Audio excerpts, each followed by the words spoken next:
Պարոն Հակոբյան, իմ հարցն էլ է տեսալսողական մեդիայի մասին փոփոխությունների նախագծին վերաբերում, հաշվի առնելով, որ տարին ընտրական է, պարոն Հակոբյան, դուք անձամբ ձեր կարծիքն եմ ուզում իմանալ,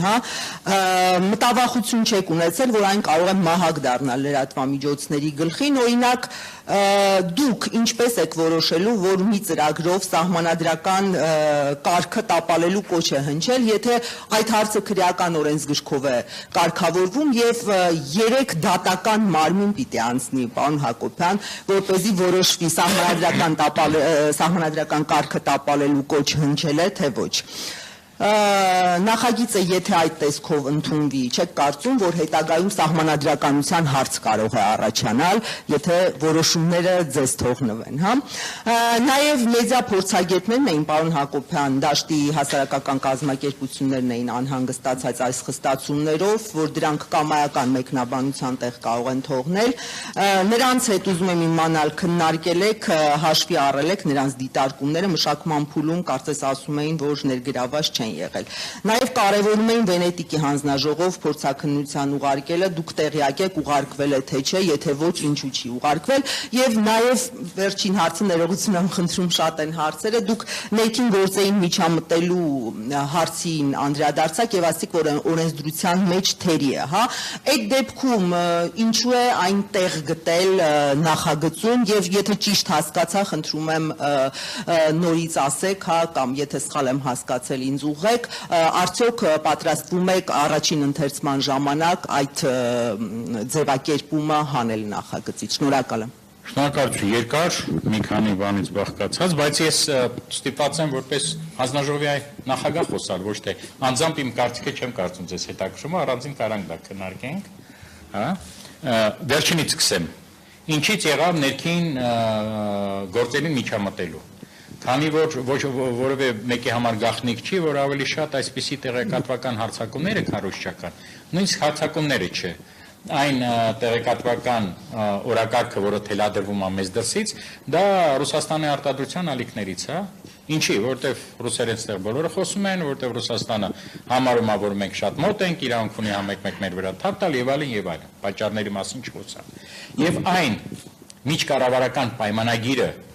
որը կնքվել էր Հայաստանի եւ Ռուսաստանի միջև, մեջը այդ տողը կա։ Այսինքն բացառվում է, այսինքն Ռուսաստանը ընդունել է այդ նորմը, որ մենք պետք է ամեն ինչ անենք, որպեսզի մեր հեռարձակողները ռուսաստանյանները ստեղ մեր Ռուսաստանում հեռարձակող չմիջամտեն ներքին գործերին, այսինքն դա արգելված արարք է։ Եվ այդ նորմը մենք առաջարկեցինք մտցնել մեր օրենսդրության մեջ, բայց պարզվեց, որ մեր իշխանությունները շատ ավելի բան են, սկզբունքային են, եւ այդ նորմը, որը մեզ պետք է օգներ, նրանք կասկածի տակ են դնում, որտեվ մի բան է միջկառավարական պայմանագրում ինչ որ նորմը լինի, այլ բան է դա իմպլեմենտացնես բանի մեջ, օրենսդրության մեջ, դրա համար դա բաներ է առաջացնում, կասկածներ, բայց նորից եմ կրկնում, նախադեպը միջկառավարական պայմանագիրն է, որ այն ժամանակ մի քիչ արագ կազմվեց եւ մեջը բավականին թերություններ կան, որոնք նվազեցնում են մեր հնարավորությունները վերահսկողության, գիտեք, ռուսական ծրագրերին։ Սա այսինքն մեր նախադեպը միջկառավարական պայմանագիրն էր։ Մենք այդ այրուցենք այդ նորմա վերցրել։ Հնարավոր է դուրս գա, մենք չգիտենք դեռ, դրա համար թող ընդունվի, նոր կիմանանք, եթե մնա, այսինքն դրան մենք դիփորձենք լուրջ սահմանում տալ, ձևակերպում տալ, որ իսկապես չհրաշայինք, որտեղ այս հարցին պատասխանեցի ցանկացած դրսից քննադատություն, վտանգ կա, որ մենք ընդունենք որպես միջամտություն, մենք ընդունում ենք եւ ընդհանրապես եթե ձեր հարցին պատասխանեմ, վտանգները ամենտեղ են, օրենք ընդունենք, վտանգներ կան կամ չկան, Հակոբյանը լինի Պողոսյանը թե Պետրոսյանը, վտանգները միշտ կան, վտանգները մեր համերաշխության, մեր ընդհանուր տեսլականի, մեր ազնվության, չգիտեմ, հազար մի բան բարեխոսություն չանեմ, դա է գրավականը, ոչ թե օրենքում սահմանված նորմը, որտեղ ցանկացած նորմ կարելի է մեկնաբանել այն ինչպես որ մենք ուզում ենք, այդ առումով սահմանադրական կարգը տապալելու խնդիրը ինքը այո քրեականացված է, բայց մեր մոտ հիմա ինչ կա, մենք նույնիսկ եթե քրեական գործ հարուցվի, չպետք է քրեական գործ հարուցվի, դատական ատյաններով պիտի անցնի, ճիշտ է, չէ, եւ նոր որոշումը ընդունվի։ Ինչքան է դատևում։ Հարգելի տիկին Աստղիկ։ Լավագույն դեպքում տարի։ Այսինքն մենք մի տարի թույլ ենք տալի պայմանական, չգիտեմ, ինչ որ, չգիտեմ ինչ նյուս, հա, Korean News հեռուստածրագին, որը մեր ցանցային օպերատորների մեջ է, մենք թույլ ենք տալի 1 տարի, ինքը ինչ ուզենա Հայաստանի մասին ասի։ Պատկերացնում եք դա։ Ելնելով այն սահմաններից, որոնք կան քրեական բանում, օրենսգրքում, որոնք կան այն նորմատիվ փաստաթղթերում, այլ ձև մենք չունենք։ Մենք իրավական մարմին չենք, մենք գնահատական չենք տալի այն մարդուն, որը դա ասել է։ Քրեական պատիժը ի վերջո հեռուստաընկերությանը չի, չէ, այն մարդուն, որը այդ կոչը արել է։ Մենք արգելում ենք հեռուստաընկերություններին այդ կոչերը տրանսլյացիա անել։ Եվ ինչ ենք մենք կոչում անկախ սահմանադրական մարմին, եւ եթե դուք մեր օրենքը եւ բաները նայեք, մենք շատ իրավունքներ ունենք, որը մեր իրավունքն է եւ չի կարգավորվում դատարանի կողմից։ Սա է խնդիրը, հա։ Վտանգներ կան, բայց մյուս վտանգները մենք կարծում ենք շատ ավելի մեծ են։ Եվ եթե դուք ուսումնասիրեք էլի Եվրոպան եմ ասում, որովհետեւ մենք գտնում ենք, որ ամենալիբերալ օրենսդրությունն է այնտեղ, դուք տեսեք դեմոկրատիայի բնորան Բրիտանիայում Ofcom-ը իրանց կարգավորող մարմինը ինչ է անում։ Թուրը բռնած մի օրվա մեջ կարող է 200 հատ արտերկրի հաղորդում փակի միայն նրա համար, որ նրանք չգիտեմ բան են անում, էլի, հա։ Նրանք ներեզդացություն են քարոզչական նպատակներով են։ Քարոզչական նպատակը ընդհանրապես ավելի ծավալուն եւ անհասկանալի է, քան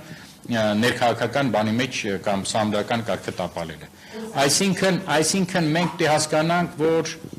ներողություն էլի նույն բանը պետք է ասեմ 42-րդ հոդվածը, որ խոսքի ազատությունը սահմանափակվում է եթե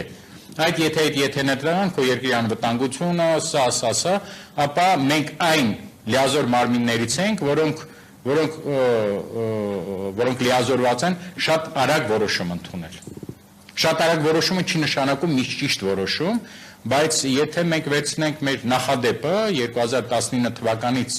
խոսամ, որտեվ այդ հունվարից եմ արդեն ինչքան 7 տարի եղավ հանձնաժողովի նախագահ եմ, մենք ոնց որ թե այդպիսի դեպք չենք ունեցել, որպեսզի մենք քաղաքական նպատակներով ինչ որ բան փակենք, որտեղ մեզ դուրս չի գալի։